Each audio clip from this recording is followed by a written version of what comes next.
Hello बच्चों, आशा करता हूँ आप सब लोग बहुत बढ़िया होंगे और मन लगा के पढ़ाई कर रहे होंगे। जैव विकास एवोल्यूशन के पार्ट सेकंड में बच्चों आप सब लगा बहुत बहुत स्वागत है। जैसा कि आपको याद होगा बच्चों, पिछले लेक्चर में हमने जीवन की उत्पत्ति की बात की थी और जीवन की उत्पत्ति में हमने सबसे मान्य सिद्धांत ओपरिन और हैल्डेन का देखा था। तो ओपरिन और हैल्डेन का सिद्धांत हमने देखा था और हमने जीवन की उत्पत्ति की बात की थी। तो आज हम किसकी बात करेंगे भाई? आज हम बात करेंगे जैव विकास या एवोल्यूशन की। अब सबसे पहली चीज आपको यह पता होनी चाहिए बच्चों कि जब हम जैव विकास या एवोल्यूशन की बात करते हैं तो जैव विकास या एवोल्यूशन का मतलब क्या है? तो जैव विकास या एवोल्यूशन का मतलब है परिवर्तन या बदलाव।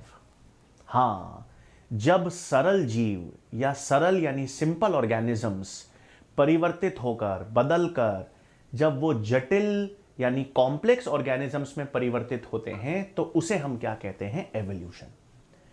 इसका मतलब एवोल्यूशन या जैव विकास का मतलब अधिक परिवर्तन है। तो ये परिवर्तन किस में आएगा? ये परिवर्तन उनके आनुवांशिकी यानी जेनेटिक्स में आएगा, उनके डीएनए में आएगा। तो आनुवांशिक रूप से डीएनए में जो धीरे धीरे जो परिवर्तन देखा जाता है और धीरे धीरे परिवर्तन आने पर, धीरे धीरे परिवर्तन होने पर उनमें जैसे जैसे नए लक्षण विकसित होते जाते हैं जीवों में, उसे हम क्या कहते हैं? जैव विकास या एवोल्यूशन कहते हैं। तो अब ये जो परिवर्तन हो रहा है ये धीमे धीमे हो रहा है, वर्षों से हो रहा है। इसके कारण कई सारे नए लक्षण विकसित हो रहे हैं जीवों में। इसे हम जैव विकास या एवोल्यूशन कहते हैं। तो अब इस एवोल्यूशन में हम सबसे पहले किसकी बात करेंगे बच्चों? इसमें हम सबसे पहले एवोल्यूशन या जैव विकास के प्रमाण की बात करेंगे।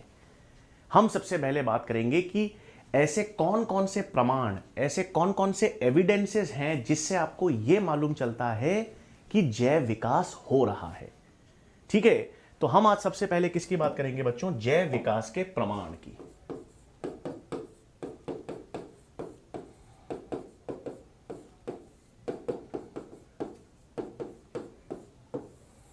अब जैव विकास के प्रमाण या एविडेंसेस। अब जैव विकास के प्रमाण या जैव विकास के एविडेंसेस में हम सबसे पहले प्रमाण देखेंगे कहां से?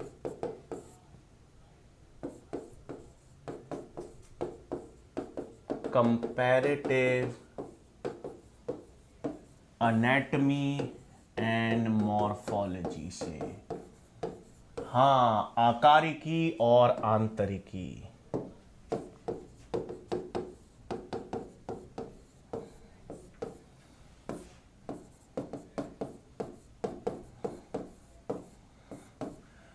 ठीक है, तो जैव विकास किस प्रकार से हो रहा है, कैसे हो रहा है, किन प्रकार के जीवों में हो रहा है, ये जैव विकास का प्रमाण हम सबसे पहले किस में देखेंगे बच्चों? एनाटॉमी और मॉर्फोलॉजी यानी आकारिकी और शारीरिकी में। इसमें हम तीन प्रकार के अंगों की बात करेंगे भाई। इसमें हम किसकी बात करेंगे? तीन प्रकार के अंगों की। कौन कौन से?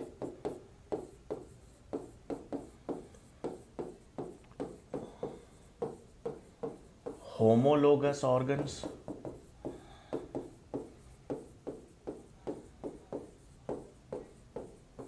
एनालोगस ऑर्गन्स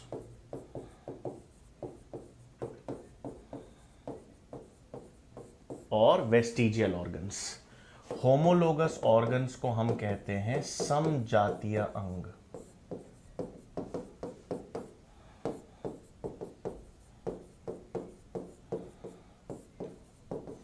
एनालोगस समवृत्तीय अंग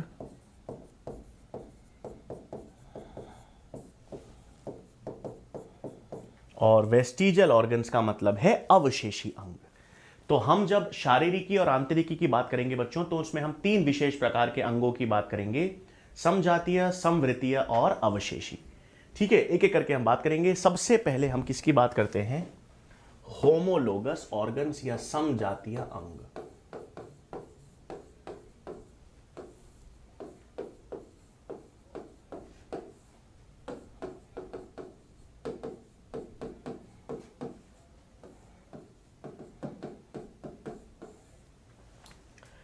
अब होमोलोगस ऑर्गन्स या समजातीय अंग की बात करेंगे। ध्यान से सुनेंगे बच्चों, क्या मतलब है। सबसे पहली चीज यहां पर होमोलोगी या समजातीय अंग में आपको सबसे पहले टर्म पता होना चाहिए जिसे कहते हैं होमोलोगी या समजातीयता। तो बेसिक चीज आपको पता होनी चाहिए बच्चों, होमोलोगी का मतलब होता है समान पूर्वजता। ठीक है, होमोलोगी का मतलब है समान उत्पत्ति या समान पूर्वजता। तो इसका अर्थ क्या है भाई, इसका अर्थ होता है समान उत्पत्ति या समान पूर्वजता, जिसे हम कहते हैं अंग्रेजी में कॉमन एंसेस्ट्री या कॉमन ओरिजिन। ठीक है, तो आपको क्या ध्यान रखना है, होमोलोगी या समजातीयता का मतलब है उत्पत्ति या पूर्वजता का समान होना। इसका मतलब होमोलोगस ऑर्गन, समजातीय अंगों का मतलब क्या हो गया, ऐसे अंग जिनकी उत्पत्ति यानी जिनकी पूर्वजता समान थी। अब ऐसे अंग जिनकी उत्पत्ति समान है, जिनकी पूर्वजता समान है, तो उनकी आधारीय संरचना भी क्या होगी, समान होगी। तो ऐसे अंग जिनकी उत्पत्ति या जिनकी पूर्वजता समान है और इस कारण उनकी आधारीय संरचना भी समान है, उन्हें क्या कहेंगे, समजातीय अंग। तो पहला लक्षण आपको ध्यान में रखना है बच्चों, समजातीय अंग मतलब ऐसे अंग जिनकी उत्पत्ति समान है, अर्थात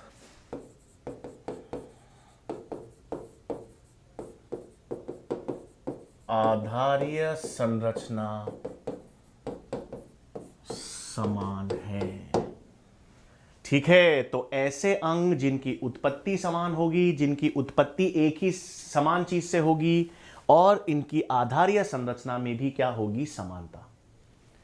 तो इसका मतलब यह हो गया कि अगर इन अंगों की उत्पत्ति यानी पूर्वजता समान है, तो अब आगे चलकर ये थोड़े भिन्न होंगे। आधारीय संरचना तो है इनकी सेम, लेकिन अब इनके कार्यों में भिन्नता आ सकती है।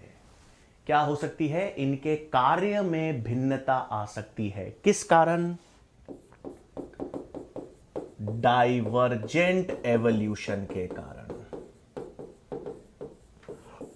है ना भाई। यहां पर इनकी उत्पत्ति समान थी, उत्पत्ति समान है तो इनमें जैव विकास हो रहा है, उत्पत्ति समान है, इनकी संरचना समान है, लेकिन अब जैव विकास होने के कारण इनके कार्य में क्या हो सकती है, भिन्नता आ सकती है।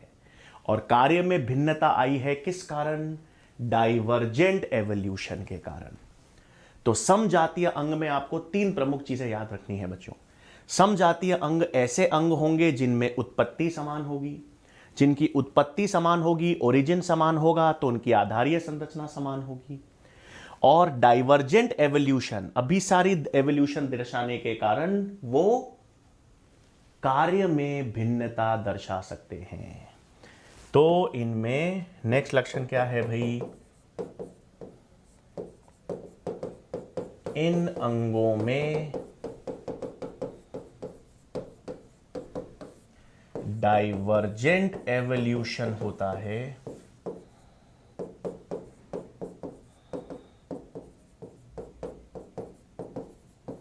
और इस कारण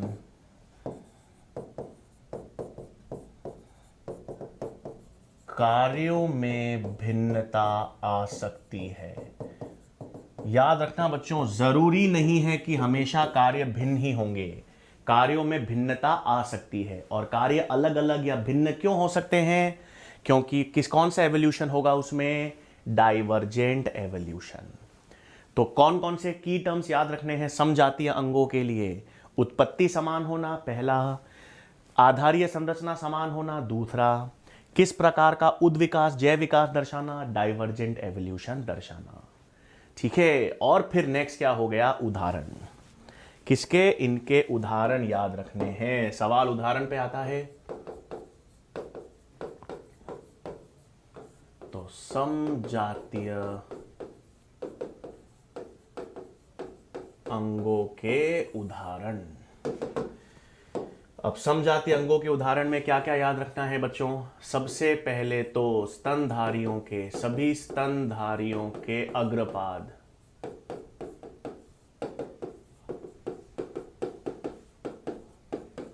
अब कोई भी स्तनधारी ले लो आप, घोड़ा ले लो, चीता ले लो, इंसान ले लो, सबके जो अग्रपाद हैं, हाँ, उनमें humerus, radius ulna, carpals, metacarpals, phalanges, ये सारी आधारीय संरचना क्या है, समान होगी। तो स्तनधारियों के अग्रपाद किस में आएंगे, समजातीय अंगों में। कशेरुकियों के हृदय,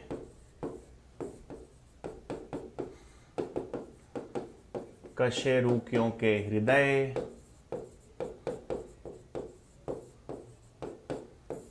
कशेरुकियों के मस्तिष्क, ये सब किस में आएंगे, समजातीय अंग। कीटों के मुखांग किस में आएंगे, समजातीय अंगों में। ठीक है, और अंत में पादपों की बात करें तो बोगनविला के कांटे, बोगनविला के कांटे एवं कुकुरबिटा के प्रतान, जिसे हम टेंड्रिल्स कहते हैं। आपको ध्यान होगा बच्चों, कुकुरबिटा के प्रतान होते हैं या बोगनविला के कांटे, ये दोनों तनों का रूपांतरण है। प्रतान और कांटे किसका रूपांतरण है, तने का। तने की उत्पत्ति कहां से होती है, प्लिम्यूल। तो इनकी उत्पत्ति समान है, आधारीय संरचना समान है, केवल कार्य अलग अलग हो चुके हैं। तो ये सब किसके उदाहरण हो गए बच्चों, समजातीय अंगों के। समजातीय अंगों की पहचान कैसे करोगे, फिर यहां पे ध्यान देना, इनकी उत्पत्ति क्या होगी, समान। उत्पत्ति समान होगी, संरचना, आधारीय मूलभूत संरचना क्या होगी, समान। और ये किस तरह का एवोल्यूशन दर्शाएंगे, डाइवर्जेंट एवोल्यूशन दर्शाएंगे। ठीक है भाई, तो ये किसका उदाहरण हो गए, समजातीय अंगों के उदाहरण और उनके लक्षण। अब ठीक इसके विपरीत, समजातियों के बाद हम किसकी बात करेंगे, समवृत्तीय अंगों की। तो अब नेक्स्ट हमारे पास आता है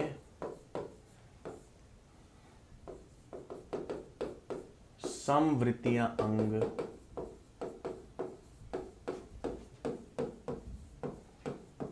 या एनालोगस ऑर्गन्स। अब समवृत्तीय अंग या एनालोगस ऑर्गन, समवृत्तीय मतलब अब यहां पर बिल्कुल किसका उल्टा है, समजातीय का। समजातीय का बिल्कुल उल्टा है एनालॉजी। इसका मतलब इनका उत्पत्ति अलग अलग होगी। जब इनकी उत्पत्ति ही अलग अलग होगी तो इनकी आधारीय संरचना भी अलग अलग होगी। तो उत्पत्ति अलग है, आधारीय संरचना अलग है, ऐसे अंग क्या कहलाएंगे, समवृत्तीय। तो फिर सेम क्या है, जब इनकी उत्पत्ति ही अलग है, इनकी आधारीय संरचना ही अलग है, तो फिर समानता किस में आएगी, समानता इनके कार्य में आएगी। इनमें समान क्या होंगे, सेम क्या होगा, इनका फंक्शन। क्योंकि ये अलग अलग थे लेकिन अब कार्य समान दर्शा रहे हैं। किस तरह का एवोल्यूशन, कन्वर्जेंट एवोल्यूशन दर्शा रहे हैं। ठीक है, तो बिल्कुल जो जो समजातीय थे उसका बिल्कुल विपरीत करना है। तो ये कैसे हो गए बच्चों, ऐसे अंग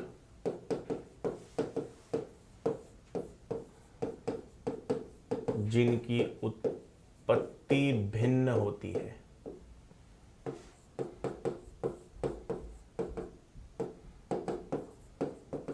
इस कारण इस कारण आधारीय संरचना भी भिन्न होती है।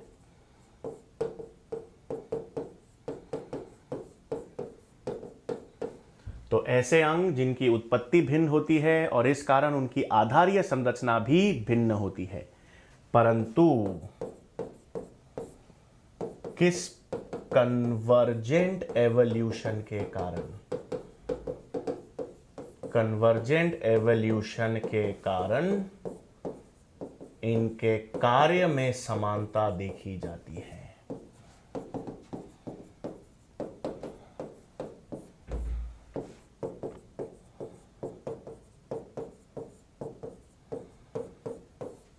ठीक है भाई, तो इन्हें क्या कहेंगे? बिल्कुल उल्टा। जो जो अपन ने समझातिया पढ़ा था बिल्कुल उल्टा कर दो। उत्पत्ति अलग कर दी, संरचना अलग कर दी। वहां पर डाइवर्जेंट एवोल्यूशन अलग हो रहा था, यहां पर इनको पास लेकर आ रहा है। कन्वर्जेंट एवोल्यूशन है जो इनके कार्य में समानता ला रहा है, उन्हें क्या कहेंगे? समवृत्तीय अंग। तो अब उदाहरण ही,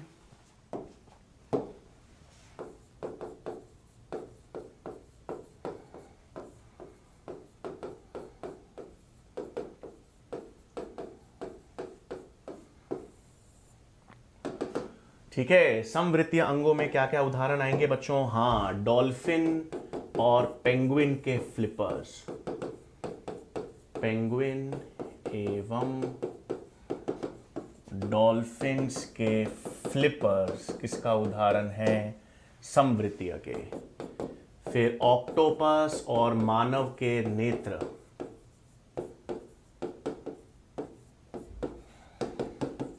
किसका उदाहरण है? समवृत्तीय अंग का। पक्षी या चमगादड़ के विंग्स, पक्षी चमगादड़ एवं इंसेक्ट्स, कीटों के पंख, ये किसका उदाहरण हो गए? समवृत्तीय। मतलब कीटों के विंग्स की तुलना अगर हम पक्षी या चमगादड़ के विंग्स के साथ करें तो इनका उत्पत्ति बिल्कुल अलग है, इनकी आधारीय संरचना बिल्कुल अलग है, लेकिन दोनों उड़ने में काम कर रहे हैं, दोनों का कार्य समान है।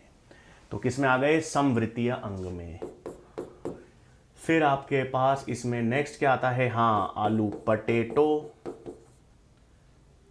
एवं स्वीट पटेटो। अब कैसे भाई? पटेटो या जो स्वीट पटेटो कैसे उदाहरण? पटेटो जो है वो तने का रूपांतरण है, आलू जो है ट्यूबर वो किसका रूपांतरण है? तने का। और स्वीट पटेटो जो है वो जड़ या मूल का रूपांतरण है। तो एक तने का रूपांतरण है, एक जड़ का रूपांतरण है, दोनों की उत्पत्ति अलग अलग है। इसकी उत्पत्ति प्लिम्यूल से, इसकी उत्पत्ति रेडिकल। दोनों की उत्पत्ति अलग, दोनों की संरचना अलग, लेकिन दोनों का कार्य समान है, भोजन संचय। ये भी भोजन संचय में काम करेगा, ये भी भोजन संचय में काम करेगा। तो कार्य क्या है? समान। तो ये सब किसके उदाहरण हो गए बच्चों? समवृत्तीय अंग के। और भी होता है बच्चों, जैसे कॉकरोच होता है, तिलचट्टा। कॉकरोच में फैट बॉडी और मानव में लिवर। हमारा जो लिवर काम करता है वही काम कॉकरोच में क्या करता है? Fat body. तो दोनों का काम समान है, लेकिन आधारीय संरचना और उत्पत्ति अलग अलग है। तो किसके अंदर आ जाएंगे? समवृत्तीय अंग में। तो ये सब किसके उदाहरण हो गए? समवृत्तीय अंग। समवृत्तीय अंग के फिर लक्षण कैसे ध्यान रखने हैं? इनकी उत्पत्ति भिन्न होगी, इस कारण इनकी संरचना भी भिन्न होगी। केवल किसमें समानता होगी? कार्य समान होंगे। और किस तरह का एवोल्यूशन? कन्वर्जेंट एवोल्यूशन दर्शाएंगे। ठीक है भाई, तो उत्पत्ति भिन्न है, संरचना भिन्न है, कार्य समान है। कन्वर्जेंट एवोल्यूशन किसकी बात हो रही है? समवृत्तीय अंगों की। फिर तीसरे आते हैं बच्चों अवशेषी अंग। तीसरे और आखिरी में हमारे पास अवशेषी अंग, या जिसे हम कहते हैं वेस्टिजियल ऑर्गन्स। अब आसान है बच्चों, ये ऐसे अंग हैं जो हमारे पूर्वजों में क्रियाशील थे, पूर्वजों में या पुरानी पीढ़ियों में क्रियाशील थे, लेकिन वर्तमान में इन अंगों का कोई कार्य नहीं है, वर्तमान में ये निष्क्रिय हैं। तो ऐसे अंग जो पूर्वजों में क्रियाशील थे लेकिन अब इनका कोई कार्य नहीं है, उन्हें क्या कहते हैं? अवशेषी अंग। तो पूर्वजों में क्रियाशील, वर्तमान में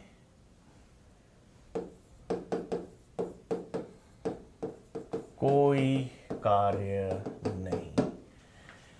अब मानव के अवशेषी अंग याद रखने हैं। कौन कौन से मानव में अवशेषी अंगों के उदाहरण हैं भाई?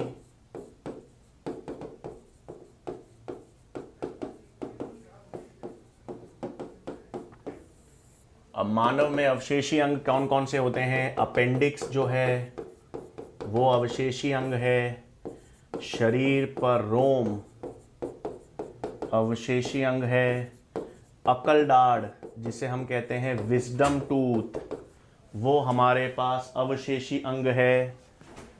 आपके पास ईयर पिने की पेशियां, ईयर पिने की पेशियां जिसे हम कहते हैं ऑरिक्यूलर मसल्स, ये भी क्या है? अवशेषी। निमेशक पटल यानी निक्टिएटिंग मेम्ब्रेन जो नेत्रों में होती है, ये सब किसके उदाहरण हैं? ये सब मानव में अवशेषी अंग हैं। तो नेत्रों में निमेशक पटल, ईयर पिने की ऑरिक्यूलर पेशियां, अकल दाढ़, शरीर पर रोम, अपेंडिक्स, ये सब किसके उदाहरण हो गए भाई? अवशेषी अंग जो पूर्वजों में तो क्रियाशील थे लेकिन वर्तमान में क्या है? निष्क्रिय। तो आप समझ रहे हो ना इसमें ये जैव विकास का प्रमाण कैसे दे रहे हैं? जैव विकास का प्रमाण इसलिए दे रहे हैं कि भाई आज निमेशक पटल थी, निमेशक पटल की क्रिया क्या है भाई? क्या काम करती थी निमेशक पटल? अगर कोई जीव या जंतु जल में रहता है तो जल जो है वो नेत्रों में ना आ सके, इसलिए निमेशक पटल काम करती थी। लेकिन फिर जीवों ने, जैसे स्तनधारी हैं, वो जल से निकलकर स्थल पर आ गए। तो जब हम स्थलीय जंतु बन गए, स्थलीय जीव बन गए, तो हमको निमेशक पटल की जरूरत नहीं पड़ी, हमें परिवर्तन देखा गया और वो निष्क्रिय हो गया। तो ये सब क्या है? जैव विकास के प्रमाण दर्शाते हैं। ठीक है बच्चों, तो ये हमने पहला प्रमाण तो किस में पढ़ लिया भाई?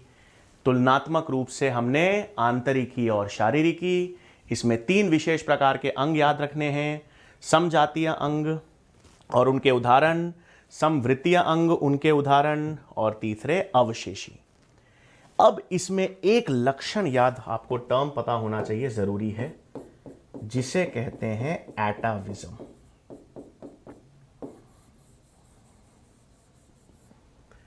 एटाविज्म का मतलब क्या है? एटाविज्म का मतलब है बच्चों, ये एक ऐसा पूर्वज लक्षण है, कोई ऐसा पूर्वज लक्षण जो विलुप्त हो चुका है। ऐसा कोई पूर्वज लक्षण जो विलुप्त हो चुका है वो अचानक से किसी पीढ़ी में वापस प्रकट हो जाए तो उसे क्या कहेंगे? एटाविज्म। जैसे मानव है बच्चों, हम में पूंछ अब नहीं पाई जाती। हमारे पूर्वज जो बंदर थे, हमारे पूर्वज या जो बंदर थे, उनमें क्या देखी जाती है? उनमें तो पूंछ पाई जाती है, लेकिन मानव में तो अब पूंछ नहीं पाई जाती। हाँ, लेकिन अचानक से मानव के बच्चों में, किसी शिशु में पूंछ वापस अचानक से विकसित हो जाए या प्रकट हो जाए तो उसे क्या कहेंगे? एटाविज्म। तो विलुप्त पूर्वज लक्षणों का किसी भी पीढ़ी में, किसी वर्तमान पीढ़ी में अचानक से प्रकट होना क्या कहलाएगा? एटाविज्म। तो एटाविज्म में क्या मतलब हो गया भाई? विलुप्त पूर्वज लक्षण का वर्तमान पीढ़ी में अचानक प्रकट होना, इसे हम क्या कहेंगे? एटाविज्म कहते हैं। ठीक है भाई, तो ये तो हमने पहला उदाहरण, हम किसकी बात कर रहे हैं बच्चों? हम बात कर रहे हैं जैव विकास के प्रमाण की। जैव विकास के प्रमाण में हमने पहला तो देख लिया कंपैरेटिव एनाटॉमी और फिजियोलॉजी। अब दूसरा हम देखेंगे संयोजक कड़ी से प्रमाण।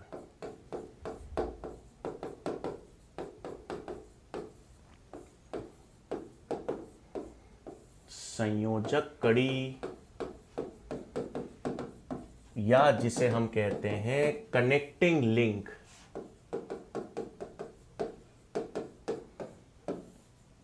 से प्रमाण। अब संयोजक कड़ी या कनेक्टिंग लिंक से प्रमाण की बात हो रही है, तो इसमें आपको संयोजक कड़ी के उदाहरण याद रखने हैं। संयोजक कड़ी का मतलब आप समझ रहे हो ना बच्चों, ऐसे जंतु या ऐसे जीवों की बात करेंगे जो दो अलग अलग प्रकार के जीवों के लक्षण दर्शाते हो। ठीक है, मतलब मैंने आपसे कहा जैसे एक आर्कियोप्टेरिक्स है, आर्कियोप्टेरिक्स एक संयोजक कड़ी है बच्चों। क्यों? क्योंकि उस आर्कियोप्टेरिक्स में सरीसर्प के समान लक्षण भी हैं और पक्षियों से मिलते जुलते लक्षण भी हैं। तो सरीसर्प और पक्षियों दो अलग अलग जातियां हैं, इन दोनों के समान लक्षण उस आर्कियोप्टेरिक्स में देखे जाते हैं। तो वो सरीसर्प और पक्षियों के मध्य की क्या हो गई? संयोजक कड़ी।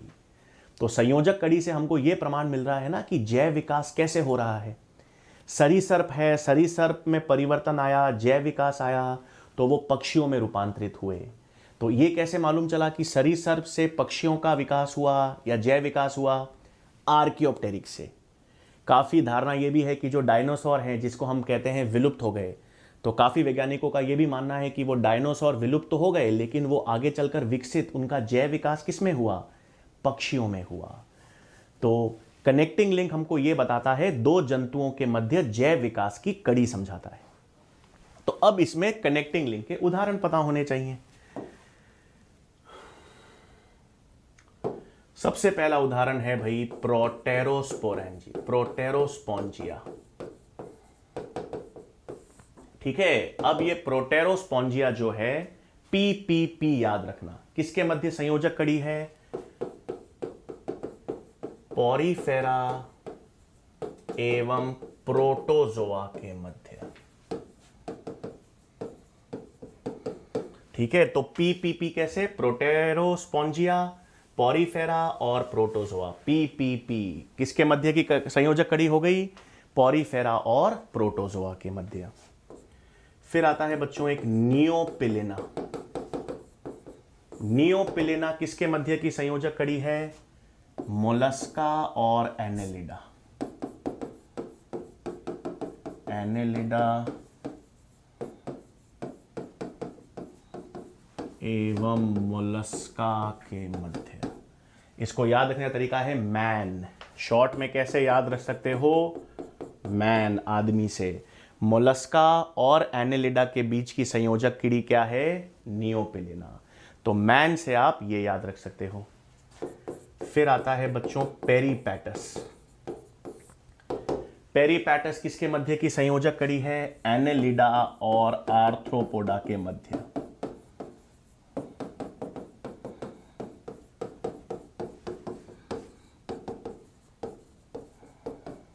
इसको कैसे याद रख सकते हो? पा या आप, जैसा रहो वैसे याद रख सकते हो।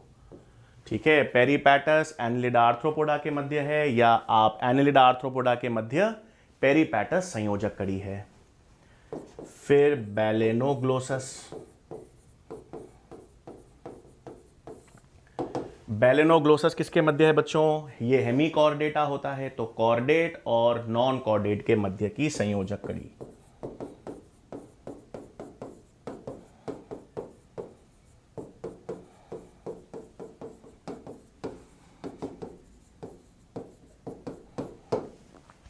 ठीक है, तो पॉरीफेरा प्रोटोजोआ के मध्य है प्रोटेरोस्पोंजिया, एनेलिडा मोलस्का के मध्य नियोपिलिना, एनेलिडा आर्थ्रोपोडा के मध्य पेरीपैटस, नॉन कॉर्डेट कॉर्डेट के मध्य बैलेनोग्लोसस। और भी हैं अभी बच्चों, एक सेकेंड। फिर एक होता है यहां पर इकाइडना और प्लेटिपस। हाँ, ये जंतु जगत में अपन पढ़ेंगे बच्चों। ये है तो स्तनधारी। ठीक है, ये जो इकाइडना और प्लेटिपस है ना, ये स्तनधारी हैं, लेकिन ये अंडज स्तनधारी हैं। ऐसे स्तनधारी हैं जो अंडे देते हैं। तो ये किसके मध्य की संयोजक कड़ी हो गई? सरीसर्प और स्तनधारियों के मध्य। क्योंकि स्तनधारी तो जरायुज होते हैं, लेकिन जो सरीसर्प हैं वो अंडज हैं, तो ये अंडज स्तनधारी हैं। तो किसके मध्य की संयोजक कड़ी हैं? सरीसर्प और स्तनधारी। प्रमाणित क्या करते हैं कि स्तनधारियों की उत्पत्ति या जैव विकास सरीसर्प से हुआ है। तो इकाइडना और प्लेटिपस की बात करें तो ये किसके मध्य है भाई? सरीसर्प एवं स्तनधारी के मध्य की संयोजक कड़ी। अब इंटरेस्टिंग चीज यह है बच्चों कि ये जो मैंने आपको जो सारे संयोजक कड़ी मैंने आपको अभी बताई है, ये सब संयोजक कड़ी जीवित हैं। ठीक है, मतलब इकाइडना, प्लेटिपस, बेलेनोग्लोसस, पेरिपेटस, नियोपिलिना, ये सब जीवित संयोजक कड़ी हैं। कुछ ऐसी संयोजक कड़ी हैं जो जीवाश्म के रूप में उपस्थित हैं।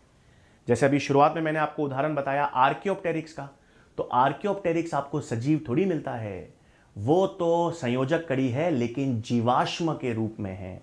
उसके अब हमको केवल जीवाश्म या फॉसिल्स मिलते हैं, वो सजीव नहीं है। तो यहां पर आप जीवाश्म संयोजक कड़ी भी याद रखना।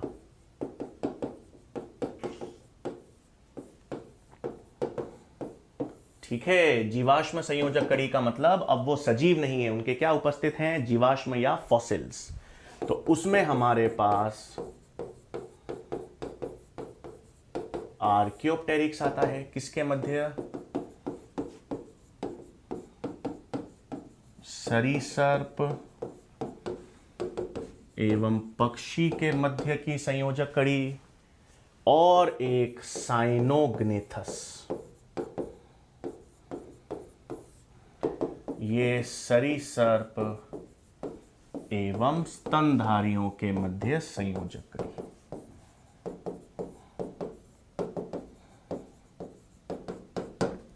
ठीक है बच्चों, तो ये दो प्रमुख किसके उदाहरण हैं? ये दो प्रमुख उदाहरण जीवाश्म संयोजक कड़ी के हो गए। आर्कियोप्टेरिक्स सरीसर्प और पक्षी के मध्य, और साइनोग्नेथस सरीसर्प और स्तनधारी के मध्य। ठीक है, तो ये हमारे पास क्या हो गए? सारे संयोजक कड़ी के उदाहरण हो गए।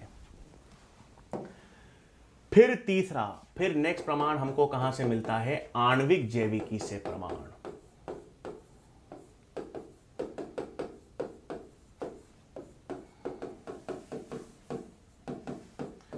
अब जैव विकास का प्रमाण आणविक जैविकी से कैसे मिलेगा? मॉलिक्यूलर बायोलॉजी से। तो सोचो, अब हमारे पूर्वज क्या हैं भाई? बंदर यानी चिंपैंजी। तो मानव और चिंपैंजी डीएनए में, हाँ, जब हम आणविक जैविकी का मतलब है जब आप आणविक स्तर पर डीएनए और प्रोटीन्स का अध्ययन कर रहे हो, तो मानव और चिंपैंजी डीएनए में 98% क्या होती है? समानता।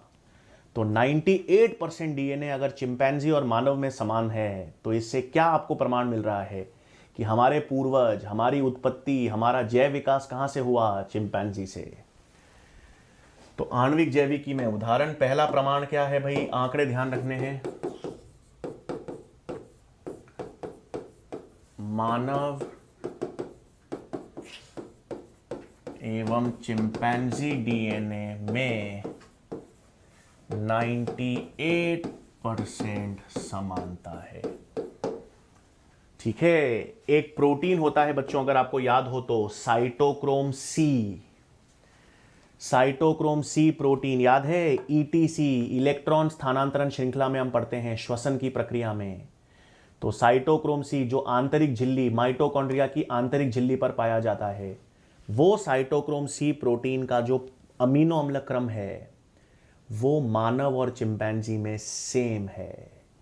जो साइटोक्रोम सी हमारे शरीर में मिलता है, श्वसन में काम करता है, ईटीसी में, वो सेम का सेम साइटोक्रोम सी आपको किस में मिलेगा? यूं का यूं चिंपैंजी में। तो नेक्स्ट उदाहरण ये है, मानव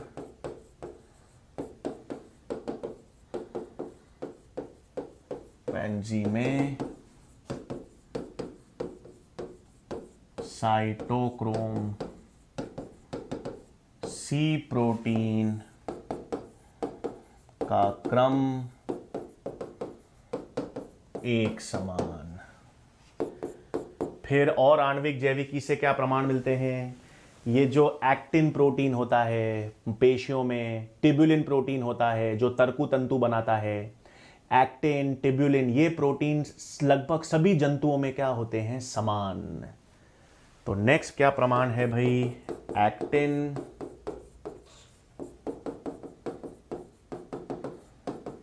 एवं टिब्यूलिन प्रोटीन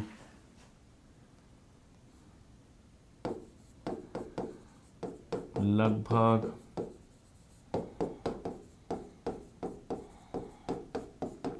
सभी जंतुओं में समानता दर्शाते हैं।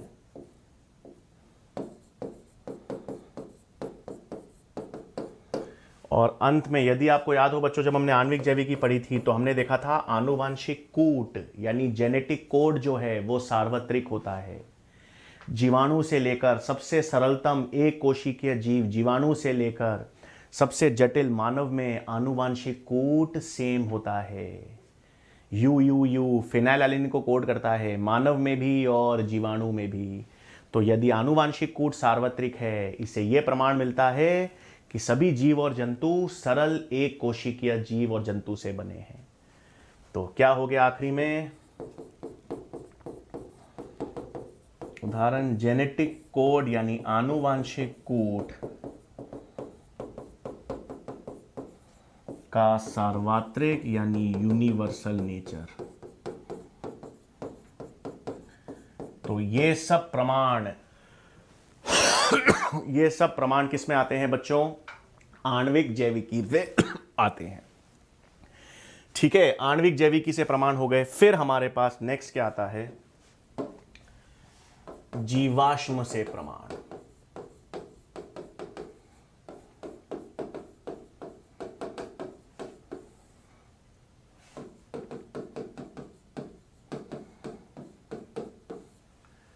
अब जीवाश्म, सबसे पहले तो जीवाश्म के अध्ययन को क्या कहते हैं आपको पता होना चाहिए। जीवाश्म के अध्ययन को हम क्या कहते हैं बच्चों, पेलियंटोलॉजी।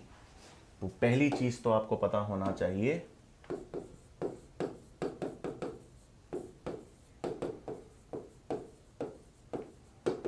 जीवाश्म के अध्ययन को पेलियंटोलॉजी कहते हैं। ठीक है भाई, तो जीवाश्म के अध्ययन को क्या कहा जाता है, पेलियंटोलॉजी कहा जाता है। पहली चीज तो ये हो गई।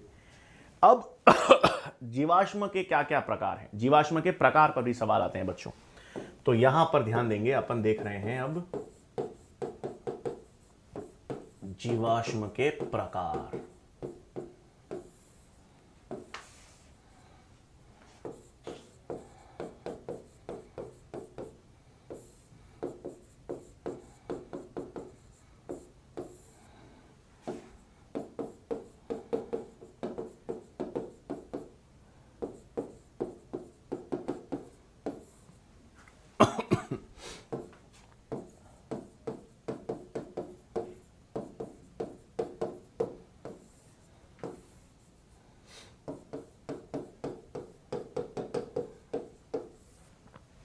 ठीक है बच्चों, तो चार प्रमुख प्रकार के जीवाश्म हैं, है ना। जीवाश्म से जैव विकास का प्रमाण कैसे मिलता है, जैव विकास जब आप किसी भी, जैसे डायनासोर की हड्डी आपको मिली जीवाश्म के रूप में, कोई विलुप्त हो चुके जंतुओं की का कोई हिस्सा मिला, तो आपको यह मालूम चलता है ना कि वो कौन से स्टेज में रहे होंगे, किस टाइम पीरियड में वो रहे होंगे, उनके लक्षण क्या हुए होंगे, उनके लक्षण किन जंतुओं से मिलते जुलते होंगे, ये सब आपको प्रमाण पता चलता है। अब ये चार प्रकार के जीवाश्म हैं बच्चों। इसमें सबसे दुर्लभ प्रकार के,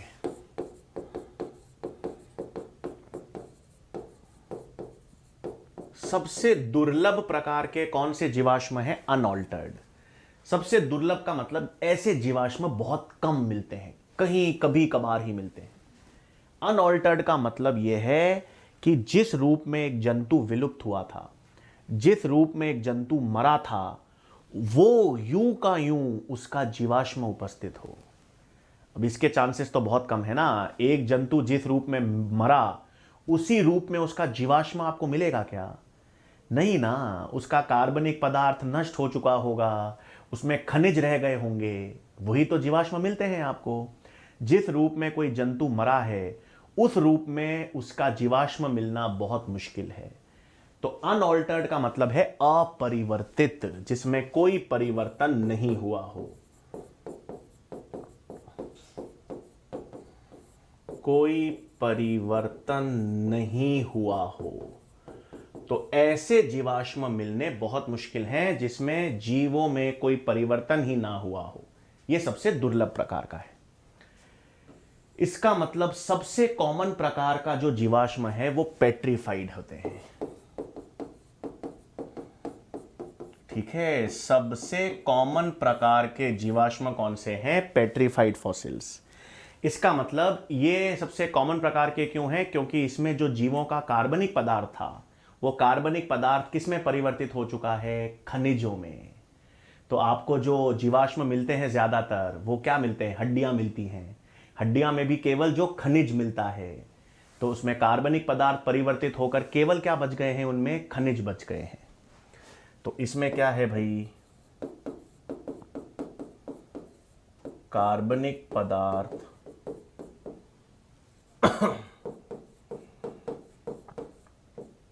परिवर्तित होकर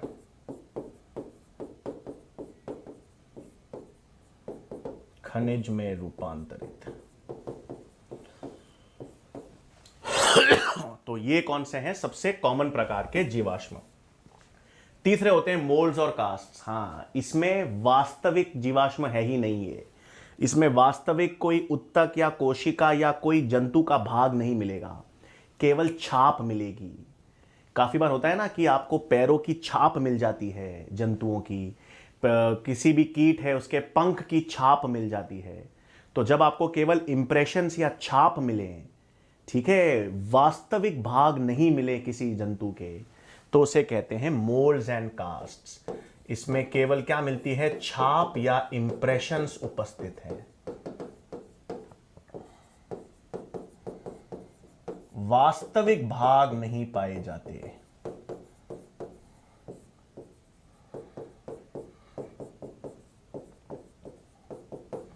उसे क्या कहते हैं? Moulds and castes. और चौथे हैं कॉप्रोलाइट्स। कॉप्रोलाइट्स का मतलब है जब विष्ठा या मल जो है, जंतुओं का जो विष्ठा या मल है, उसके जीवाश्म को क्या कहेंगे? कॉप्रोलाइट्स। तो जंतुओं के विष्ठा या मल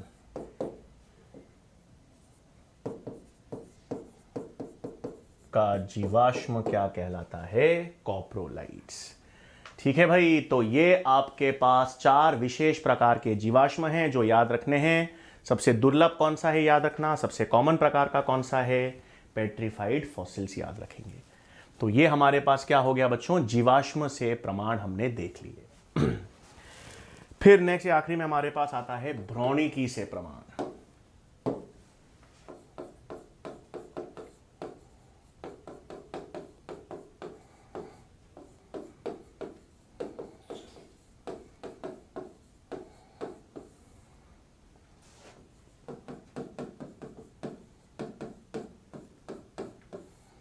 ठीक है, तो नेक्स्ट हमारे पास क्या आता है? भ्रौणिकी या एम्ब्रियोलॉजी से प्रमाण। अब ये कैसा प्रमाण है? इसमें पहले तो 2 चीजें पता होनी चाहिए बच्चों। इसमें 2 वैज्ञानिक के नाम याद रखिएगा।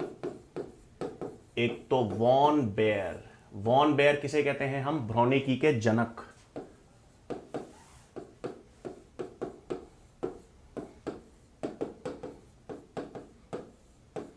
तो भ्रौणिकी के जनक कौन है बच्चों? वॉन बेयर हैं, पहली चीज। और दूसरा अर्नस्ट हेकल। दूसरे वैज्ञानिक का नाम आपको पता होना चाहिए, अर्नस्ट हेकल। इन्होंने एक नियम या एक सिद्धांत दिया जिसे हम कहते हैं बायोजेनेटिक लॉ, या जिसे हम कहते हैं रिकैपिचुलेशन सिद्धांत। ठीक है, ये इंपॉर्टेंट चीज है बच्चों।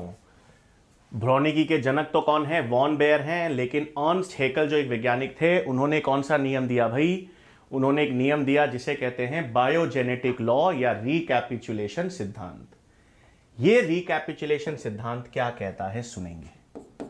ये कहता है ऑन्टोजेनी रिपीट्स फाइलोजेनी, यानी ऑन्टोजेनी फाइलोजेनी को दोहराती है। अब ये तो ठीक है, बट सबसे पहले तो पता होना चाहिए ये ऑन्टोजेनी का मतलब क्या है और फाइलोजेनी का मतलब क्या है। फाइलोजेनी का मतलब है बच्चों एवोल्यूशनरी हिस्ट्री। किसी भी ऑर्गेनिज्म की, किसी भी जीव की जो जैव विकास का इतिहास है, उसकी जो एवोल्यूशनरी हिस्ट्री है, उसे क्या कहते हैं? फाइलोजेनी।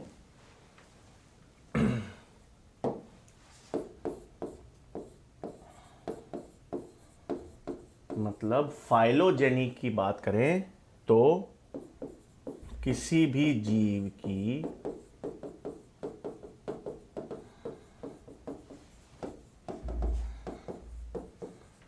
एवोल्यूशनरी हिस्ट्री, यानी जैव विकास का इतिहास। तो किसी भी ऑर्गेनिज्म की एवोल्यूशनरी हिस्ट्री, किसी भी ऑर्गेनिज्म की जैव विकास का इतिहास क्या कहलाता है? फाइलोजेनी। और दूसरा है ऑन्टोजेनी। ऑन्टोजेनी का मतलब है भ्रूणीय विकास।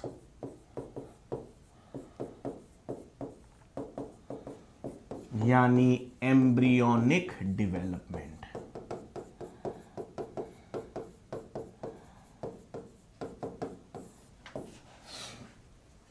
अब क्या मतलब है बच्चों? सुनो, हमें पता है जीवन की उत्पत्ति अपन ने देखी थी, ओपरेन हैल्डेन का सिद्धांत अपन ने देखा था, और हमने देखा था कि ओपरेन हैल्डेन के सिद्धांत में हमने पहली सजीव कोशिका बनाई थी। इसका मतलब जो पहला जीवन आया था ना बच्चों, जो पहला जीवन था वो तो एक कोशिकीय था। जो पहला जंतु बना था वो एक कोशिकीय जंतु बना था या जीव बना था।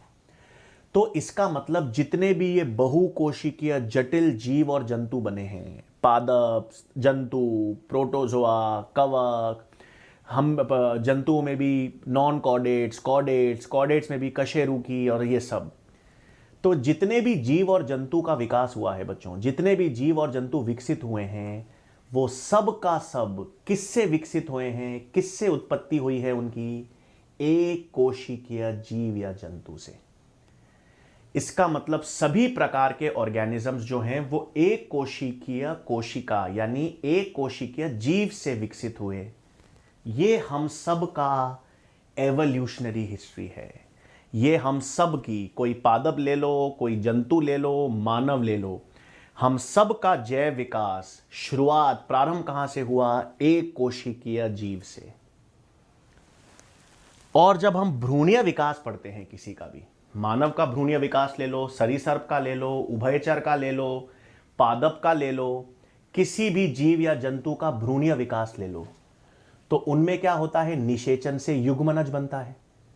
निषेचन या फर्टिलाइजेशन से युग्मनज बनता है ना, तो युग्मनज भी तो एक कोशिकीय होता है। तो एक कोशिकीय युग्मनज से ही नया पादप, एक कोशिकीय युग्मनज से ही नया मेंढक, एक कोशिकीय युग्मनज से ही नया मगरमच्छ, एक कोशिकीय युग्मनज से ही नया मानव बनता है। तो भ्रूणीय विकास को क्या कहेंगे? ऑन्टोजेनी। और किसी भी जैव विकास के इतिहास को क्या कहेंगे? फाइलोजेनी। तो ये तो समझ आ गया हमको कि ऑन्टोजेनी क्या है और फाइलोजेनी क्या है। अब इस कथन को समझते हैं कि ऑन्टोजेनी फाइलोजेनी को दोहराती है।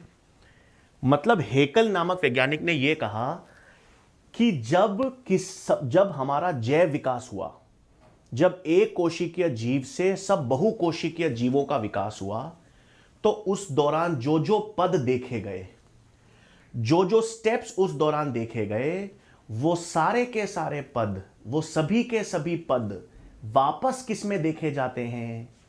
इस जीवों के भ्रूणीय विकास में। जो जो पद एक जीव की फाइलोजेनी में देखे गए थे, जो जो प्रक्रियाएं एक जीव की एवोल्यूशनरी हिस्ट्री में देखी गई थी, जब वो एक कोशिकीय जीव से बहुकोशिकीय जीव बना, वो सारे पद, समस्त पद वापस किस में देखे जाएंगे, वापस किस में दोहराए जाएंगे? भ्रूणीय विकास में। इसका उन्होंने एक उदाहरण भी दिया। जैसे अपन ने पढ़ा था बच्चों परिसंचरण तंत्र में कि मछलियां जो होती हैं, मछलियों का हृदय 2 खंड से बना होता है। फिर मछलियों के बाद उभयचर का जैव विकास हुआ। उभयचरों में हृदय 3 खंड से बना होता है। फिर सरीसर्प में अपूर्ण 4 खंड आ जाते हैं, और फिर पक्षी और स्तनधारियों में हृदय के 4 खंड पूरे बन जाते हैं। तो ये हृदय का जैव विकास हुआ मछलियों से लेकर स्तनधारियों में 2 खंड, 2 से 3, 3 से अपूर्ण 4 और फिर 4 खंड। तो जब हमारा विकास भी होता है, ये तो जीव, ये तो क्या हो गया, फाइलोजेनी, जीव विकास का इतिहास। अब हमारा भ्रूण, जब मानव का भ्रूण है, उसमें सबसे पहले क्या विकसित होता है? हृदय। तो हृदय में सबसे पहले 2 खंड होते हैं, एक आलिंद एक निलय। फिर आलिंद के बीच में एक इंटर ऑरिकुलर सेप्टम आता है, तो आलिंद 2 में विभाजित होते हैं, तो 3 खंड बनते हैं। फिर निलय के मध्य एक इंटर वेंट्रिकुलर सेप्टम आता है, निलय 2 में विभाजित होते हैं, 4 खंड बनते हैं। तो वो सारे पद वापस दोहराए जा रहे हैं ना भ्रूणीय विकास में। ये किसका कहना था? अर्नस्ट हैकेल का बायोजेनेटिक लॉ में, कि ऑन्टोजेनी फाइलोजेनी को दोहराती है। ऑन्टोजेनी का निर्माण हमने देख लिया। ऑन्टोजेनी का मतलब क्या है? जीव की एवोल्यूशनरी हिस्ट्री या जैव विकास का इतिहास। और ऑन्टोजेनी का मतलब है एम्ब्रियोनिक डेवलपमेंट। ठीक है, तो इस सिद्धांत के अनुसार या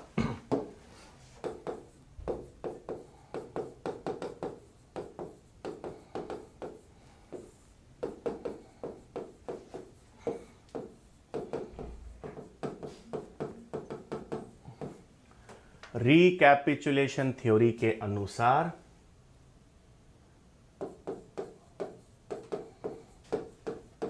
फाइलोजेनी यानी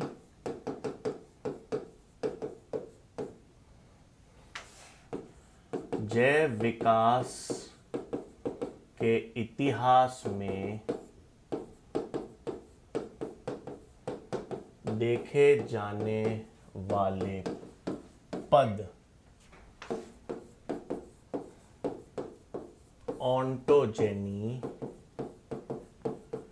यानी भ्रूणीय विकास में दोहराए जाते हैं। ये किसका सिद्धांत है? रिकैपिचुलेशन का सिद्धांत। क्या ये सिद्धांत मान्य है? कुछ केसेस में मान्य है, हृदय के केस में मान्य है, मस्तिष्क के विकास में मान्य है, लेकिन हर अवस्था में नहीं। ठीक है, अपवाद तो जैविक बायोलॉजी में हमेशा होते हैं, तो काफी जगह ये सिद्धांत मान्य नहीं भी है। लेकिन हृदय का विकास हो रहा है, मस्तिष्क का विकास हो रहा है, इसमें यह सिद्धांत काम करता है। ठीक है भाई, तो बेसिकली आज देखो बच्चों, हमने किसकी बात कर ली है? हमने जैव विकास के प्रमाण, एविडेंसेस की बात की, एनाटॉमी मॉर्फोलॉजी की बात की हमने, जिसमें अपन ने 3 प्रकार के अंग देखे, समजातीय, समवृत्तीय और अवशेषी अंग। फिर हमने कनेक्टिंग लिंक, संयोजक कड़ी की बात की, उसके उदाहरण देखे। फिर हमने जीवाश्म से प्रमाण देखा, आणविक जैविकी से प्रमाण देखा, और फिर फाइनली भ्रूणिकी यानी एम्ब्रियोलॉजी से प्रमाण देख लिया। तो ये तो अपन ने सब क्या देख लिया बच्चों? जैव विकास का प्रमाण की बात कर ली। अब प्रमाण के बाद अब हम किसकी बात करेंगे बच्चों? जैव विकास की सिद्धांत या थ्योरीज। तो अब हम किसकी बात करेंगे? जैव विकास की थ्योरीज की बात करेंगे। हाँ, कौन कौन से सिद्धांत, कौन कौन सी थ्योरीज जो हैं वो जैव विकास में देखी जाती हैं। तो अब हम शुरुआत एक थ्योरी पढ़ पाएंगे बच्चों हम। तो जैव विकास की इस थ्योरीज में हम सबसे पहले किसकी थ्योरी पढ़ेंगे?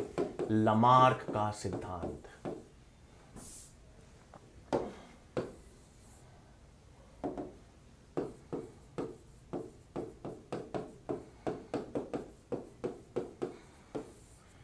लमार्क की थ्योरी जो है, लमार्क की थ्योरी का नाम क्या है बच्चों? पहले तो अंग्रेजी में बता देता हूं। थ्योरी ऑफ इनहेरिटेंस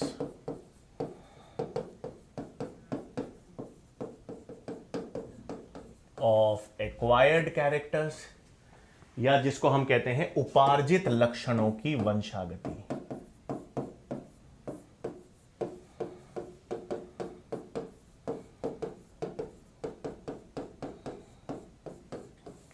दूसरा, इसको, इस थ्योरी को या इस सिद्धांत को हम एक और नाम से जानते हैं।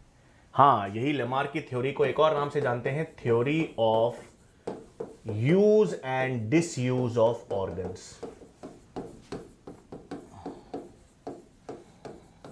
अंगों का उपयोग और अनुपयोग। तो पहली चीज, लेमार्क की थ्योरी का नाम क्या है भाई? Theory of inheritance of acquired characters, यानी उपार्जित लक्षणों की वंशागति, या जिसे हम कहते हैं theory of use and disuse of organs. और इस थ्योरी का विवरण, ये जो थ्योरी दी थी लेमार्क ने, इस थ्योरी का विवरण किस किताब में दिया उन्होंने, किस पुस्तक में दिया? Philosophy zoologic. ठीक है, तो फिलॉसफी जूलॉजिक नामक पुस्तक लेमार्क ने लिखी थी, और उस पुस्तक में इन्होंने अपने सिद्धांत का या अपनी थ्योरी का विवरण दिया। अब एक चीज सुन लो बच्चों, वैसे तो आपने पढ़ा होगा काफी बार कि ये थ्योरी बिल्कुल बकवास थी सर, खारिज हो गई। सही बात, इसको खारिज कर दिया गया, इसमें गलतियां थी, लेकिन ये बहुत खराब सिद्धांत नहीं है। लेमार्क के कई सारी बातें अभी तक भी मान्य हैं, और लेमार्क की कई सारी बातों को रूपांतरित करके डार्विन ने पेश किया। तो इतिहास जो है ना, वो लेमार्क पे थोड़ा ज़्यादा ही मतलब उसको, इतिहास लेमार्क को उतना क्रेडिट या श्रेय नहीं देता जितना उनको मिलना चाहिए था। अब आओ बात करते हैं क्या है। देखो भाई, लेमार्क क्या कह रहे थे? लेमार्क ये कह रहे थे कि कोई भी ऑर्गेनिज्म है या कोई भी जीव है, वो अपने जीवन काल में जिन भी लक्षणों को उपार्जित करता है, मतलब अपने जीवन काल में जो भी नए लक्षणों को विकसित करता है, वो सभी के सभी जो लक्षण हैं वो उपार्जित लक्षण हैं। वो सभी के सभी उपार्जित लक्षण अगली पीढ़ी में स्थानांतरित हो जाते हैं। ठीक है, तो लेमार्क ने यह कहा कि भाई एक जीवन काल में एक व्यक्ति ने 10 या 15 या 25 या 50 नए लक्षण विकसित किए। वो 50 नए लक्षण जो उसने विकसित किए, वो सभी के सभी अगली पीढ़ी में स्थानांतरित हो जाते हैं। फिर उन्होंने ये भी कहा कि भाई ऐसा भी है, ये तो है, लेकिन इसके साथ साथ एक ऑर्गेनिज्म जिन अंगों का ज्यादा उपयोग करता है, जीवन काल में जिन अंगों का ज्यादा उपयोग करता है, वो अधिक विकसित होते जाते हैं। हाँ, और जिन अंगों का इस्तेमाल नहीं होता, जिन अंगों की जरूरत ही नहीं पड़ती और वो उनको यूज नहीं करता, वो धीरे धीरे विलुप्त हो जाते हैं। तो ये तो बात सही है। आज जिराफ की जो लंबी गर्दन थी, गर्दन उनको लंबे लंबे पेड़ों पर बड़े बड़े वृक्षों पर पत्तियां खानी थी, तो आवश्यकता थी, इसलिए गर्दन लंबी हो गई। सांप जो थे वो पानी में ज्यादा चलते थे, तो उनमें पाद विलुप्त हो गए। तो ये बात तो सही है, लेमार्क पूरे तौर पे गलत नहीं थे।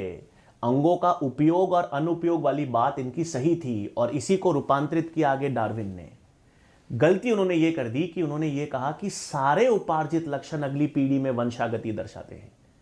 कहने का तात्पर्य है कि मैं जिम गया और मैंने डंबल्स बनाए, और डंबल्स बनाकर मैंने अपने मांसपेशियों का विकास किया और मेरे ऐसे वो बाइसेप्स डिवेलप हो गए। तो लेमार्क के अनुसार तो मेरा जो बच्चा होगा उसमें बाइसेप बने हुए आएंगे। ऐसा नहीं होता ना, क्योंकि हमें मालूम है ये उपार्जित लक्षण वंशागति नहीं दर्शाएगा। क्यों? क्योंकि इस उपार्जित लक्षण ने हमारे डीएनए को, हमारी जीन्स को प्रभावित नहीं किया।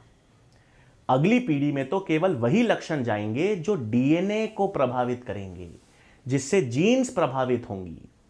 तो ये एक कमी थी, जिसके कारण लेमार्क के सिद्धांत को क्या कर दिया गया? खारिज कर दिया गया। ठीक है, तो खैर हम लिख लेते हैं बच्चों, फिर हम तो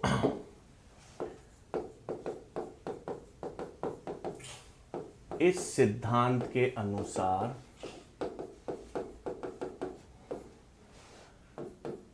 एक जीव यानी ऑर्गेनिज्म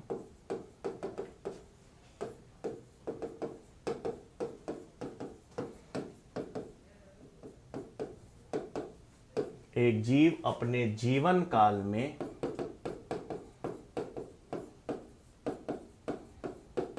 जिन लक्षणों का, इस सिद्धांत के अनुसार एक जीव अपने जीवन काल में जिन लक्षणों का उपार्जन करता है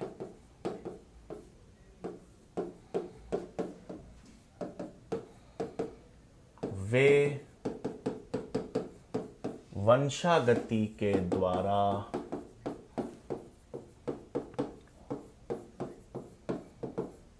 अगली पीढ़ी में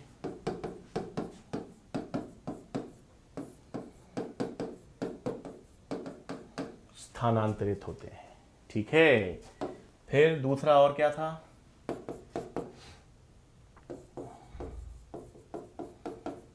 लामार्क के अनुसार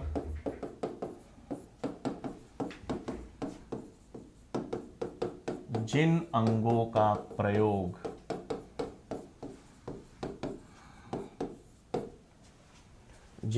का प्रयोग अधिक होता है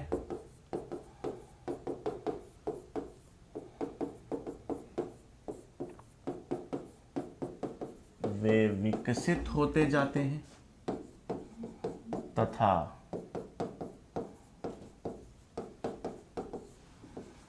अनुपयोगी अंग विलुप्त हो जाते हैं। ठीक है, तो ये दूसरा बिंदु जो है वो बिल्कुल गलत नहीं है, वो सही है। उदाहरण, कौन से उदाहरण से उन्होंने अपने स्पष्ट किया? एक तो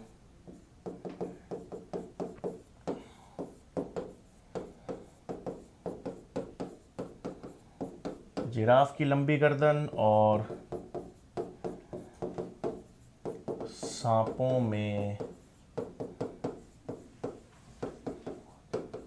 पाद का विलोपन। तो ये आपके पास किसके उदाहरण या स्पष्ट किया इन्होंने? ये हमारे पास लामार्क ने स्पष्ट किया। लेकिन हमको मालूम है जो पहला बिंदु था लामार्क का वो खारिज कर दिया गया, क्योंकि उनको हम आगे नेक्स्ट क्लास में पढ़ेंगे बच्चों। वीजमैन जो वैज्ञानिक थे, वीजमैन वैज्ञानिक ने प्रयोग करके जनन द्रव्य का सिद्धांत देकर लामार्क के सिद्धांतों को खारिज किया था। तो आज तो बच्चों हमने केवल किसकी बात की है? लामार्क के सिद्धांत की बात की है। लामार्क के सिद्धांत में हमने देखा उसके सिद्धांत का नाम, किस पुस्तक में उसका विवरण दिया गया है और वो सिद्धांत क्या कहता है हमने देख लिया। फिर अब नेक्स्ट लेक्चर में बच्चों हम बात करेंगे कि इसको खारिज किस प्रकार किया गया और सबसे बेहतरीन सिद्धांतों में से एक सिद्धांत की हम बात करेंगे, चार्ल्स डार्विन का प्राकृतिक वर्ण या नेचुरल सिलेक्शन के सिद्धांत की बात करेंगे। ठीक है बच्चों, तो नेक्स्ट लेक्चर में मुलाकात होगी। बहुत बहुत धन्यवाद।